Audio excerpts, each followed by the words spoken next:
final concept for this unit is power. Simply put, power is how fast work is done, or how fast energy is exchanged, or how fast energy is converted from one kind into another. It's simply power is your change in energy divided by time. It's just a rate.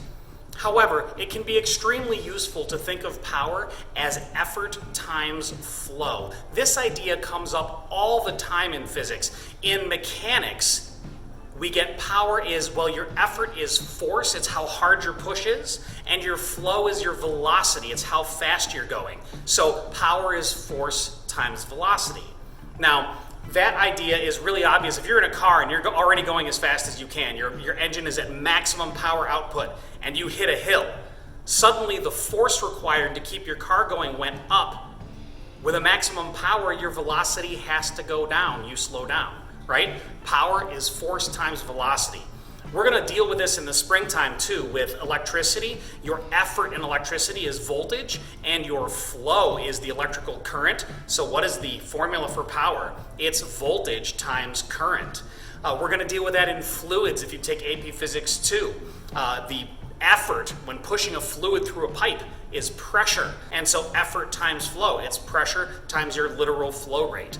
So that idea of power equals effort times flow is going to come up again and again and again. It's a very useful concept, and we'll do some examples of that in the last video in this series.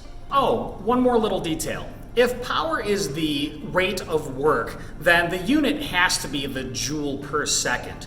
We named that after James Watt. James Watt was the inventor of the commercial steam engine. And Mr. Watt wanted to sell steam engines to people who'd never used them before. And so he had to compare them to something that people were familiar with. And so if you were plowing a field or pulling a barge along a canal or something like that, what you were most familiar with is the horse. So James Watt invented the unit horsepower, and here's how he did it.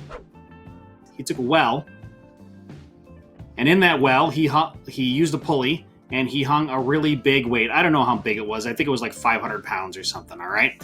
And he attached this to his horse, and then he had the horse pull as hard as it could. He did this multiple times to get an average to figure out how quickly the horse could lift this weight up the well. Then he went in and he replaced the horse with a steam engine. This steam engine, he then had pull as hard as it could. And if it could lift this thing 10 times faster than the horse could, then he said that it had 10 horsepower. And that's what a horsepower is. So 1 horsepower is it's approximately 750 watts. You don't have to know that for this class, but it's not a bad thing to know if you're going to go into automotive engineering or something involving motors and engines and you are American or working with Americans. So that's what a horsepower is. That's how it relates to a watt. It is the power of one of James Watt's horses.